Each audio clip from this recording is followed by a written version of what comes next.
Muy buenos días tengan todos ustedes.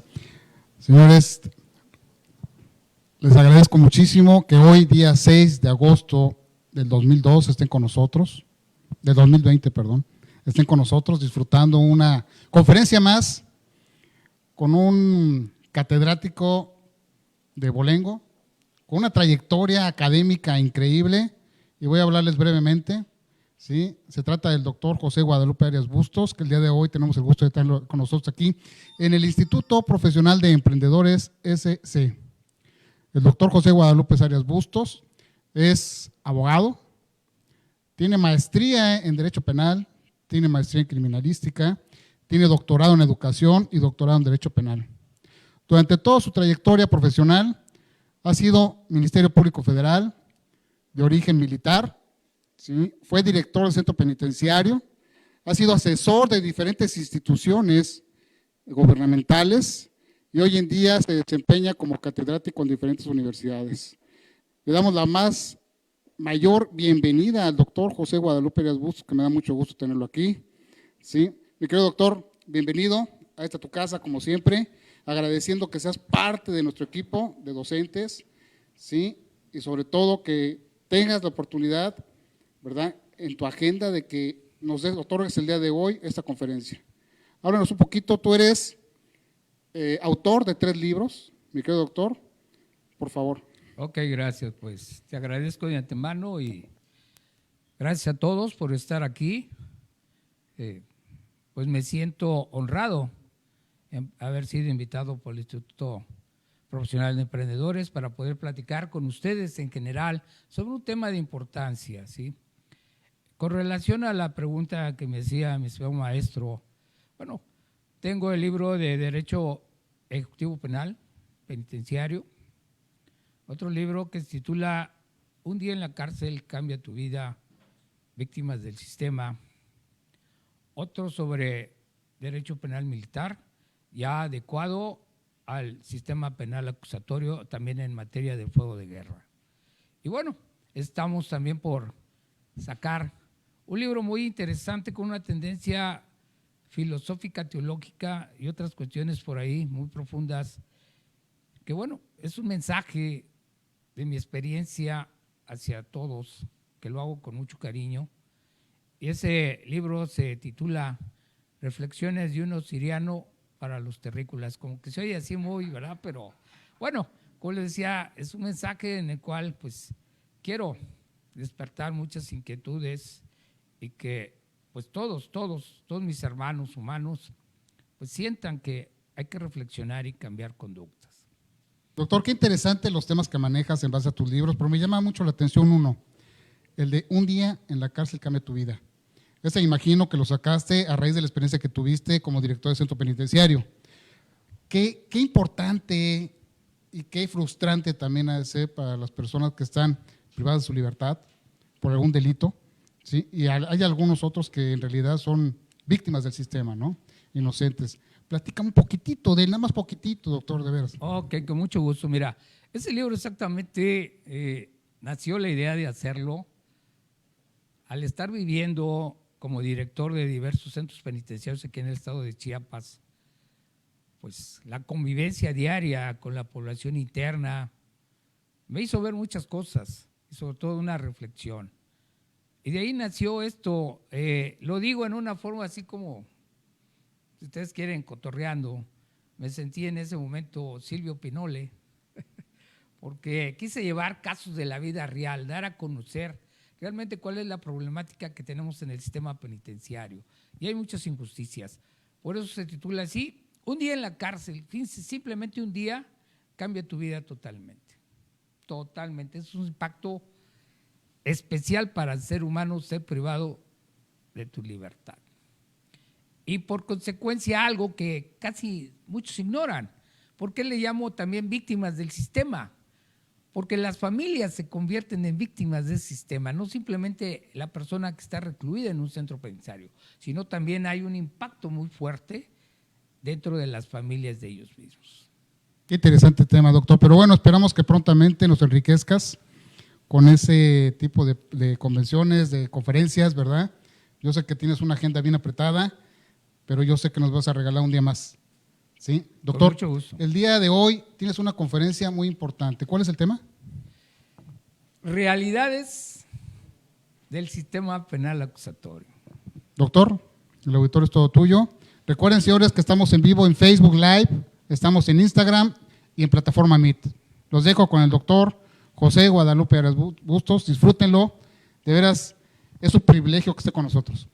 Buenos días.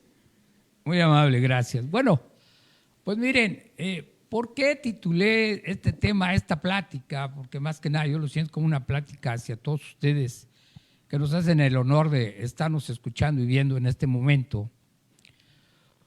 Porque cuando nuestro país se decide hacer una modificación dentro de nuestro sistema penal y buscar más adelante un cambio también en nuestro sistema jurídico, bueno, a partir de 2008 se empiezan a dar las reformas, recuerden ustedes, en nuestra Constitución Política de los Estados Unidos Mexicanos, se dan las primeras reformas y se habla de 8 años de transición para poder lograr ese cambio, sobre todo en lo que algo se sentía era muy problemático, el sistema penal en México.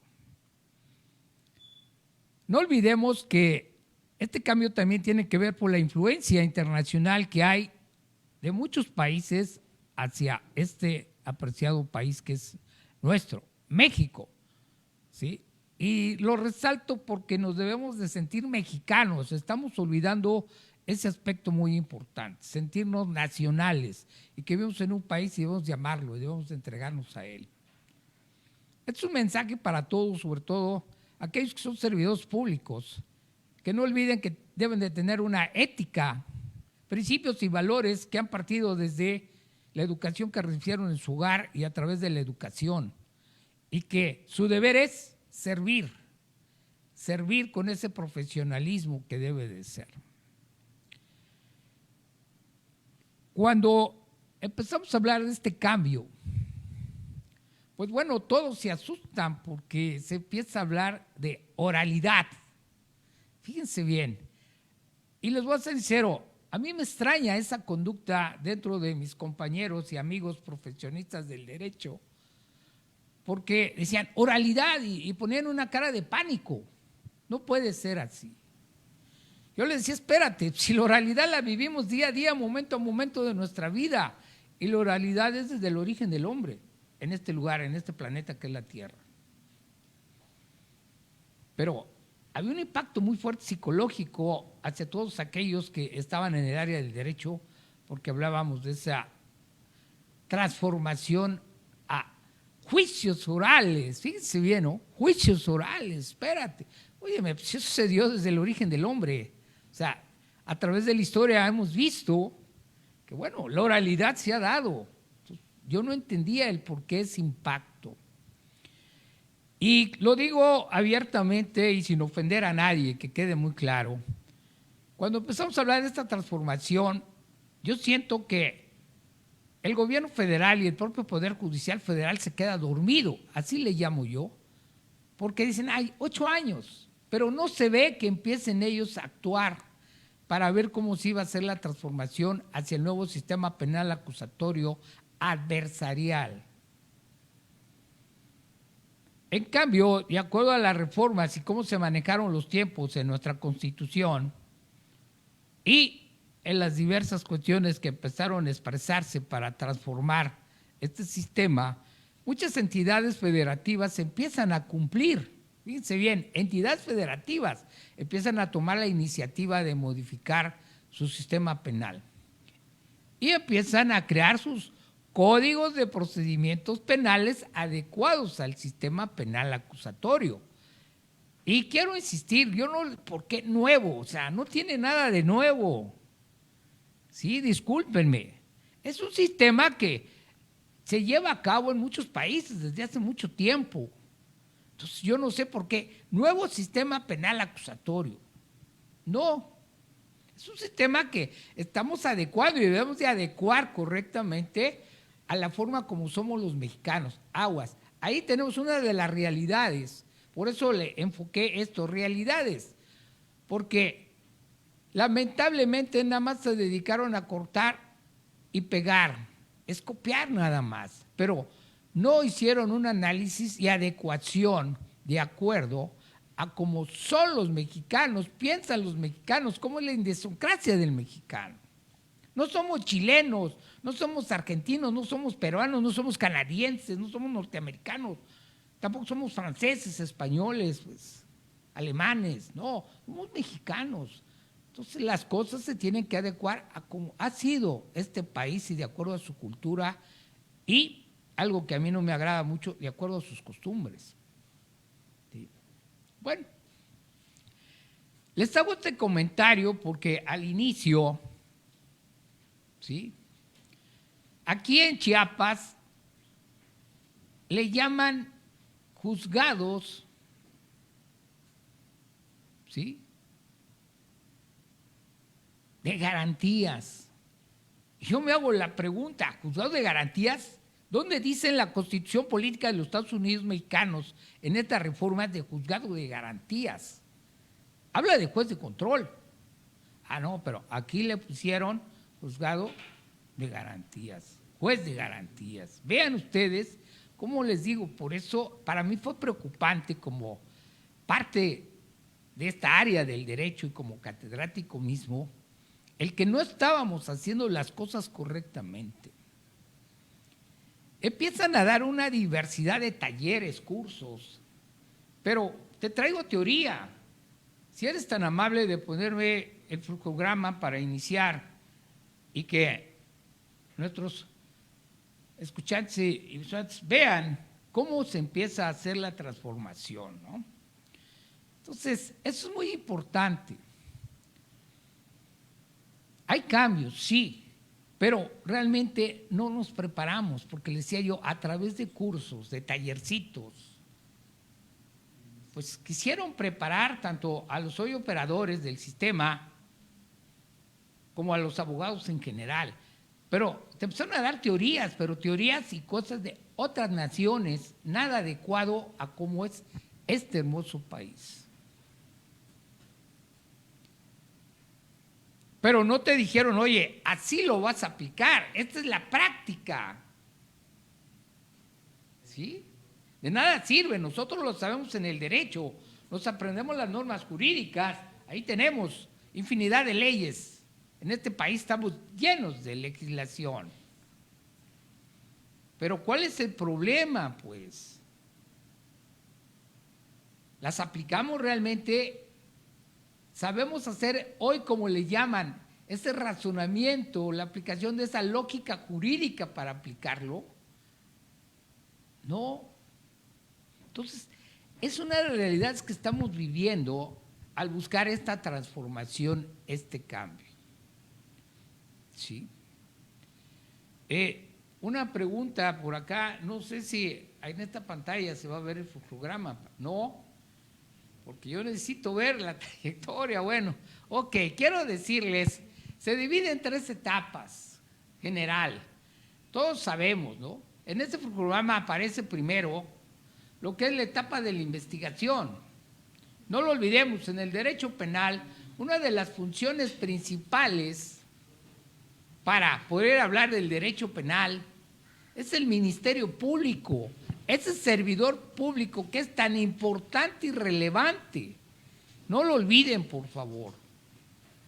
¿Sí? El Ministerio Público, de acuerdo a nuestro artículo 21 constitucional, ahí tiene la facultad de sus funciones, donde dice que él se encargará de la investigación, será el responsable de la investigación, coordinando, hoy dice así, algo que también, fíjense bien en el comentario, por favor, y no lo tomen a mal.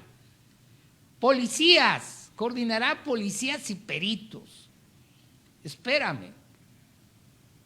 ¿Me hablas de policías? ¿Cuál? Ah, me dejas al aire. Eso no se vale. Tienes que ser más claro, sobre todo me dijo el legislador. Recuerden que la ley debe ser clara para todos. No necesitas ser abogado para entender una norma jurídica. ¿Sí? No. Pero policías Yo es una de las preguntas que comúnmente le hago a mis alumnos. No me digas de acuerdo a jurisdicciones ni división de esto, nada. ¿Cuántas clases de policías crees que tú existen en México de acuerdo a nuestro sistema y nuestra propia Constitución? Y me empiezan a decir, no, pues que Policía Federal, que Policía Especializada, y se empiezan a perder. No, nos debe de quedar muy claro.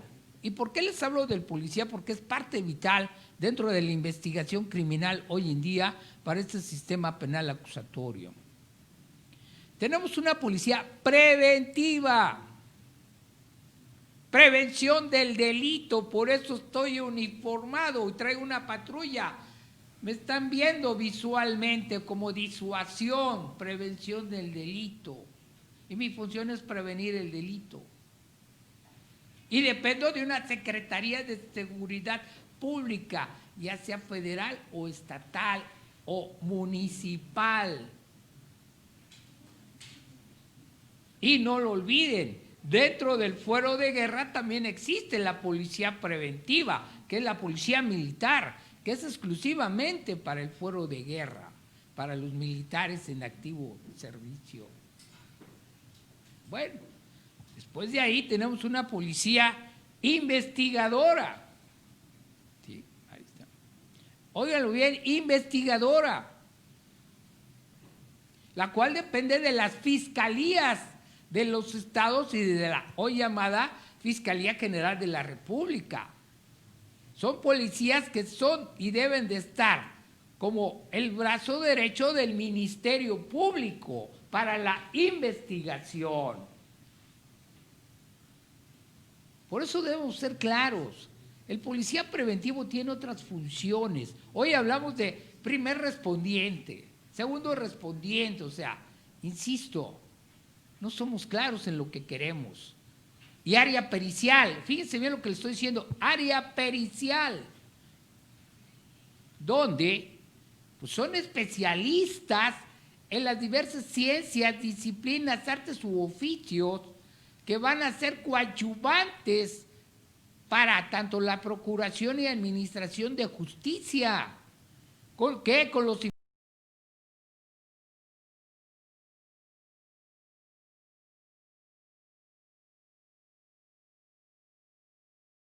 las utilice acorde al caso.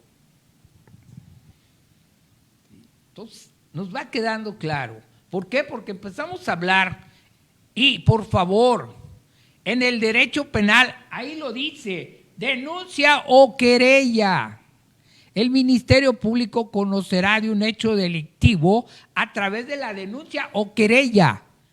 Por favor, abogados, no demanda. Me desesperan cuando demándalo, ve con el MP y demándalo, por favor. Yo me hago una pregunta, oye, ¿en qué universidad estudiaste? ¿Y cómo es posible que tienes un título que te acredita como un profesional del derecho? Cuidado con el léxico jurídico que tenemos que usar, y más hoy en día, que hay cambios en nuestro sistema penal acusatorio dentro de nuestro léxico jurídico. Entonces, denuncia o querella. El Ministerio Público, que es el iniciador de la investigación, conocerá un hecho delictivo a través de una denuncia o querella. ¿Sí? Pero no lo olviden, también existe la detención en flagrancia. ¿Qué quiero decir? Cuando yo estoy viendo que alguien está cometiendo un delito y procedo a su detención, en ese momento lo acaba de cometer y antes de que se dé a la fuga, evada, hago la detención. Y como lo dice nuestro artículo 16 constitucional, cualquier persona en este país, cualquier habitante puede hacer una detención en flagrancia. No necesito ser policía. ¿Pero por qué no lo hago? Pues porque no me quiero tener problemas jurídicos al momento de actuar, porque después a mí me van a acusar de haber lesionado a alguien o de haber violentado derechos Mejor veo y me hago que no, y no actúo como un deber ciudadano o como habitante de este país en detener a alguien que está causando un daño y lo estoy observando. ¿Vale? Entonces el Ministerio Público puede recibir a través de una denuncia o una querella el conocimiento de un hecho delictivo o de a alguien que pongan a su disposición que lo detuvieron en flagrancia. Puede ser la persona que realizó la detención o esa persona llama a la policía, que comúnmente va a ser la policía preventiva, y se lo va a poner a su disposición para que a través de él sea llevado ante el Ministerio Público. Pero no lo olviden, por favor.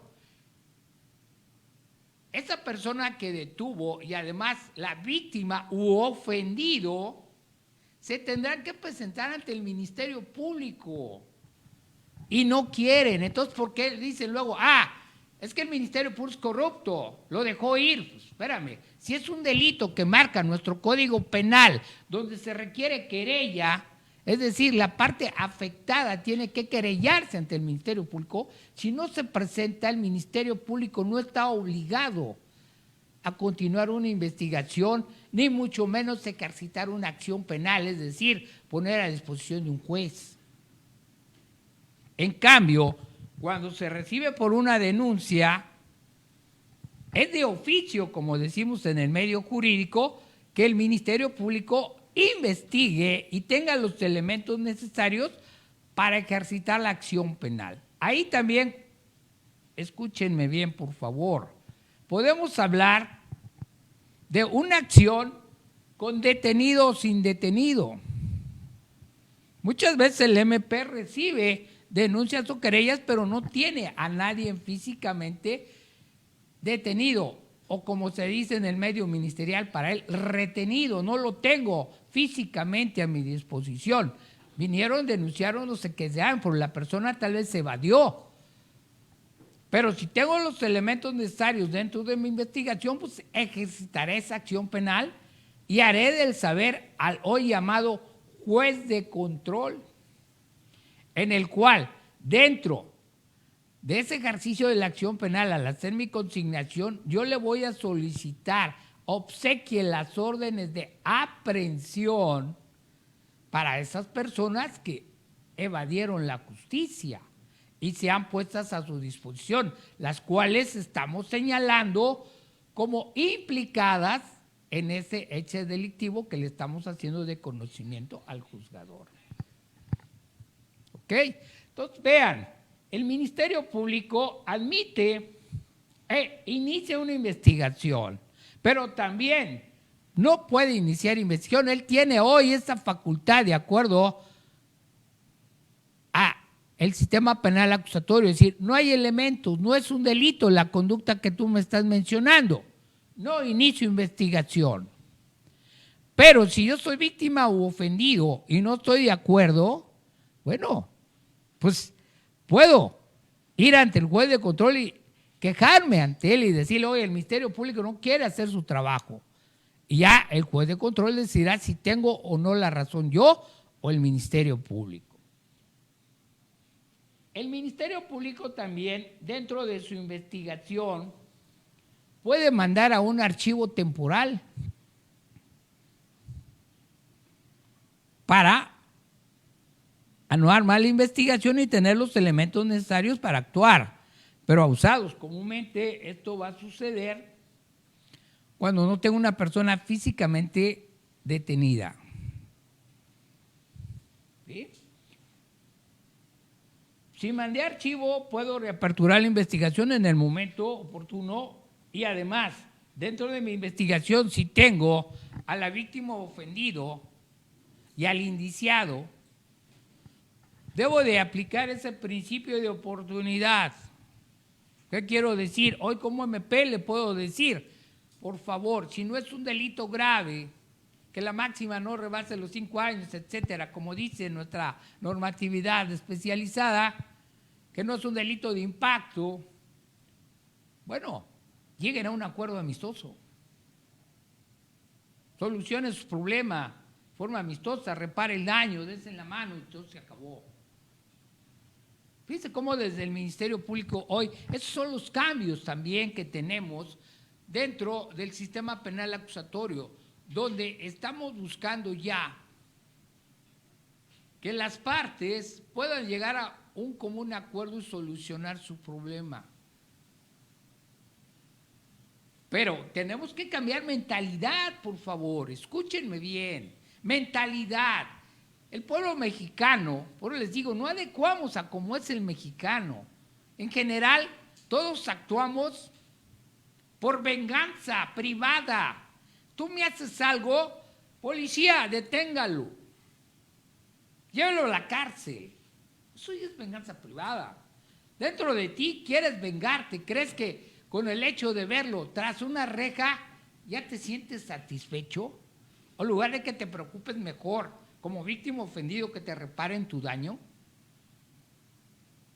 Va dependiendo el delito, no lo olvidemos.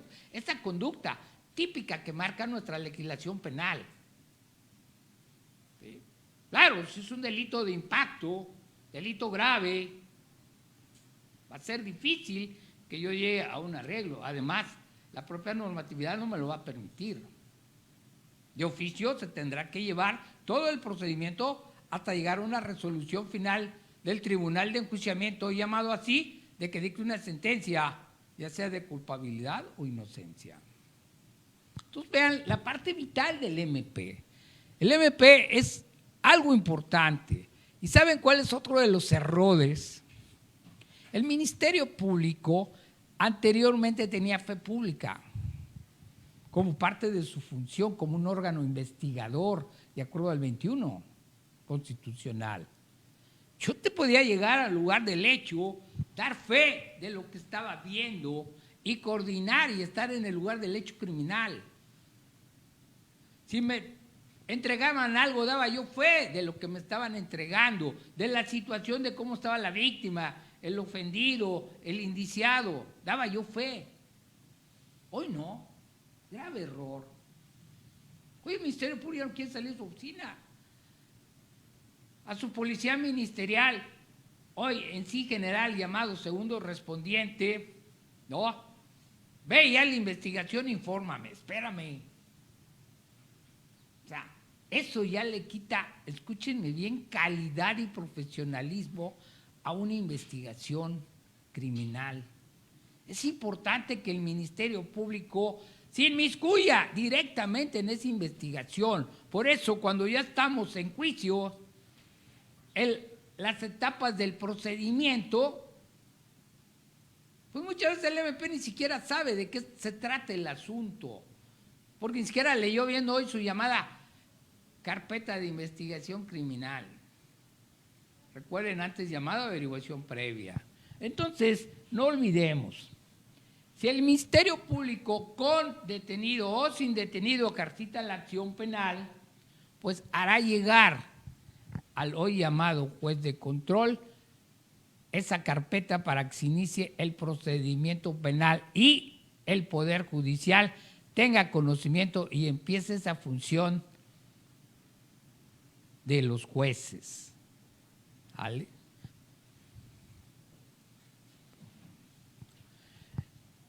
De ahí, bueno, ¿qué nos sucede? Recuerden, les hablaba yo de la orden de aprehensión o comparecencia que se puede hacer ante el juez de control, la puesta a disposición que se hace en flagrancia o casos urgentes, donde quiero resaltar y me regreso un poco al 16 constitucional. En el 16 constitucional dice que cualquier persona puede detener y también le da la facultad al Ministerio Público, no lo olviden, pero siempre y cuando el Ministerio Público sepa que es un delito grave, de impacto social, que es urgente detener a esas personas para que no se vayan de la justicia y que no tengo a mi disposición, ya sea por tiempos, la hora, por distancias, a un juez para solicitarle, quiere la orden de detención, fíjense, al juez. Entonces yo MP, ante esa situación, y esos lineamientos que me marca el 16 constitucional, puedo ordenar una orden de detención. Estoy evitando que esas personas se vayan. ¿Sí? Entonces, fíjense bien. Pero muchas veces el juez califica la primera audiencia, comúnmente cuando es detención en flagrancia, la llamamos audiencia para calificar la legalidad de la detención. ¿Y qué es lo que va a fijarse el juez? Que el MP cumplió con los requisitos del 16. Y comúnmente a veces le va a reprochar y va a querer sancionar al MP por no cumplir debidamente con esos requisitos, de acuerdo al criterio del juez. Entonces, por eso muchas veces en la práctica y realidad, los ministerios públicos por voluntad propia no ordenan una detención, no quieran una orden de detención. La mayoría lo hace porque su jerárquico superior se lo está ordenando. ¿Sí? Entonces, vean cómo empezamos a crear nosotros mismos deficiencias dentro de nuestro sistema.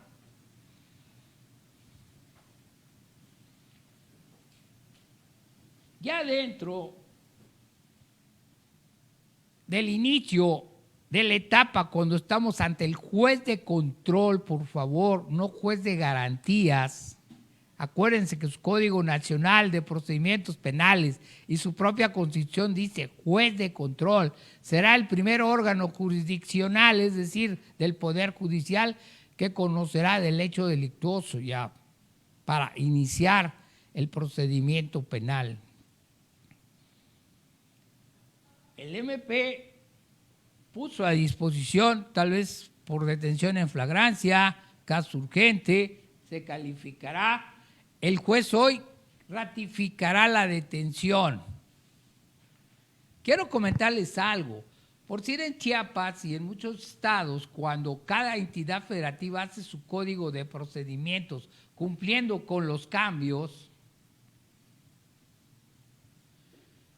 el juez de control le preguntaba al indiciado, oiga, cuando lo detuvo el policía, ¿le leyó sus derechos? No. Cuando lo pusieron a disposición del juez, del Ministerio Público, ¿le leyeron sus derechos? No. Cuando le asignaron su defensor, usted nombró un defensor, ¿le dijo cuáles eran sus derechos? No. Híjole, es una violación total a tus derechos fundamentales hoy con esa también transformación de los derechos humanos en nuestra Constitución Política en su artículo 1. ¿Saben qué decían los jueces? Quede usted en libertad, usted disculpe porque le violentaron sus derechos. Oye, espérate, la víctima ofendida se quedaban así. Oiga, pero si le violentaron sus derechos, se puede usted ir, no puede ser. Y la gente en general decía, es que hoy los jueces son más corruptos. ¿No? Pero ya cuando entra en función, no lo olviden, en el 2016, nuestro Código Nacional de Procedimientos Penales, ahí ya dice que si hubo esa omisión desde la detención hasta llegar con el juez que no le leyeron sus derechos, ahí lo dice el Código Nacional. El juez subsanará esa deficiencia y él le leerá sus derechos. Ahora sí, ya no te vas libre, maestro. Te leo tus derechos para que tengas conocimiento que te protege. ¿Sí? Vean cómo vivimos este tipo de situaciones tan especiales. Y a mí me llama mucho la atención cuando conocidos o amigos que tengo en el sistema judicial o de procuración de justicia me dicen, es que echando a perder estamos aprendiendo. Espérame. Oye, ¿qué te pasa? Si eres un profesional del derecho y estás ejerciendo una función pública. Pero es una de las tristes realidades que vivimos en este país. Y la otra, que nuestro gobierno, escúchenlo bien, no se ha preocupado por cambiar la idiosincrasia del pueblo. Que el pueblo entienda que muchas de las situaciones que se pueden dar de problemas entre uno u otro, lo pueden arreglar de una manera pacífica y amistosa. No necesitamos muchas de las veces llegar ante un juicio, ante un juez. Pero no, sigo sintiendo esa pasión de la venganza privada. Entonces, hay mucho que hacer para ir modificando y haciendo eficiente y eficaz este sistema. ¿Sí? Por eso vemos irregularidades y la gente dice que hay impunidad y hay esto, hay el otro. Muy aparte de eso, sabemos que hay cuestiones políticas. ¿Sale? A veces son asuntos políticos y sabemos que se va a dar la impunidad. Pero pues qué lástima por esos servidores públicos que se dejan llevar por el temor y hacen caso y no hacen su trabajo realmente, no aplican el derecho realmente. No olvidemos que el Ministerio Público, el juez comúnmente cuando es en una detención en Francia y calificó la detención, les va a decir, MP, defensa, ¿quieren llegar a un arreglo? No, ok. Entonces se le va a pedir al MP, formule su imputación, óiganlo bien. Es decir, el MP en una forma sucinta y muy clara le hará saber el caso al juez de control de qué le están imputando a esa persona. Por eso ahí ya le cambiamos la denominación, ya no decimos el indiciado, ya le vamos a llamar el imputado, porque el Ministerio ya le imputó la conducta en la cual le están señalando que cometió. Bueno, de todas maneras, la defensa contestará esa imputación. Se podrán, véanlo bien, solicitar medidas cautelares dependiendo el tipo de delito. ¿Qué quiero decir? Hoy en día no todo deben de llegar a una prisión. Comúnmente el MP va a solicitar prisión preventiva. Pero la defensa, ahí está su trabajo. Hacerle ver al juez que no es necesario que su defenso esté privado de su libertad. Pueda tener alguna medida cautelar y esté gozando de una libertad provisional durante el procedimiento. No, pero todos queremos ver tras una reja. Fíjense bien. También el juez dirá, ok, va a haber ese debate. Fíjense cómo hoy todo es oralidad. Ambas partes están ahí y van a debatir, van a llegar a un acuerdo y el juez es el que al final de cuentas toma la determinación, quién tiene la razón. Por eso hoy el trabajo, tanto del Ministerio Público como la defensa, es convencer al juzgador, hacerle ver al juzgador que él tiene la razón jurídica y de acuerdo a esa estrategia que él está planteando a través de su narración y de las pruebas que está mencionando sobre la conducta imputada a alguien. ¿Sí? Entonces, esto es muy importante. ¿Sí? De ahí, ¿qué sucede? Bueno, ya imputé, ya hay medidas, hay algo que, les soy sincero, a mí todavía no me agrada. Es un criterio personal. El Ministerio Público inició una investigación que muchas veces por ahí teóricamente, doctrinariamente le llaman investigación desformalizada. Pues, óyeme, si él es el órgano investigador, ahora ya estando ante el juez de control en esa primera etapa, puede pedir una ampliación de la investigación o el juez le puede dar un término más, el mismo juez ordenar la ampliación de la investigación, lo que hoy le llaman también doctrinariamente investigación judicializada. Espérame, o sea, se supone que el Ministerio Público ya hizo su trabajo base para tener los elementos necesarios para poder sindicar una responsabilidad a alguien. Y los medios probatorios que obtuvo para ser fehaciente y tener los elementos, decir, sí, tú lo hiciste. Pero bueno, ahí está. ¿Sí? El juez va a informar, fíjense bien, al imputado sobre los derechos que tiene. Cuando el MP, vamos a decir, ya no hay investigación ni nada, solicita la audiencia de vinculación a proceso. Es algo que también no quedaba muy claro.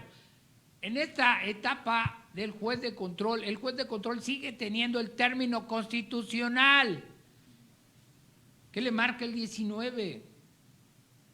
72 horas para poder determinar la situación jurídica de un imputado. Fíjense bien, resolver la situación jurídica. Poder decir, sí te vinculo a un proceso porque sí hay los elementos necesarios para sindicarte esa imputación, o ¿sabes qué? No hay nada, vete libre, con reservas de ley, te puedes ir. Entonces, no olvidemos que en esa parte, ¿sí?, el juez le informa al imputado, puedes ampliar tu término, es un derecho constitucional que tienes, es un derecho fundamental, es una garantía, es un derecho procesal, infinidad de nombres que le damos. Eso está en el 20 constitucional, apartado B. Los derechos del imputado. Yo puedo pedir la ampliación de ese término constitucional. ¿Por qué? Porque es mi deseo presentar pruebas para desvirtuar lo que me está imputando el Ministerio Público y hacerle ver al juez que es un mentiroso y que yo no tengo nada que ver en ese hecho. Por eso pido una ampliación. De 72 me voy a 144 horas para que el juez pueda determinar mi situación jurídica. O algo nuevo hoy en día.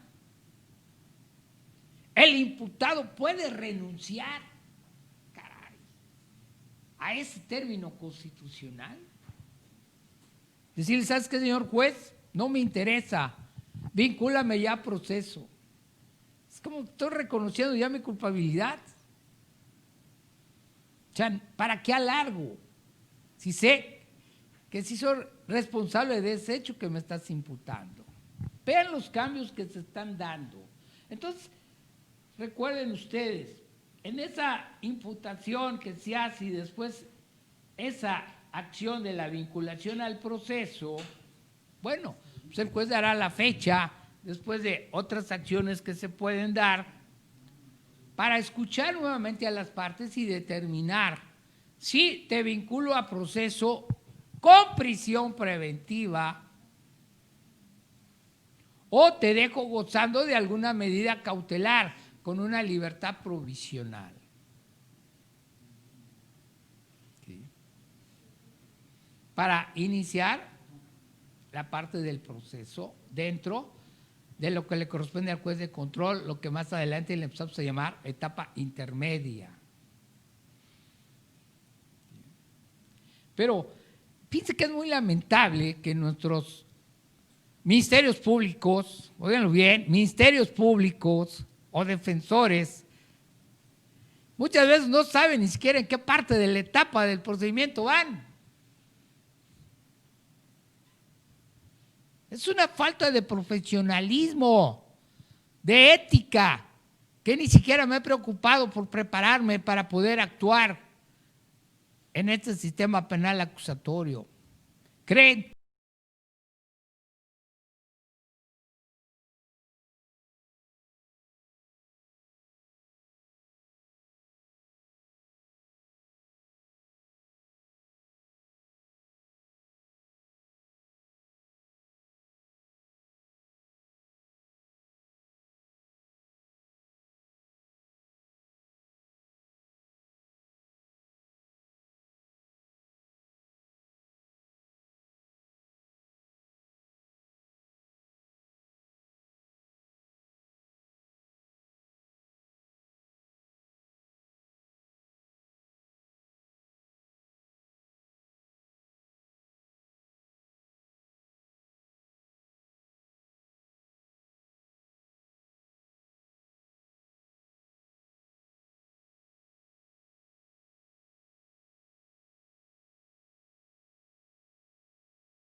durante todo el mes con diferentes tipos, ¿sí?, de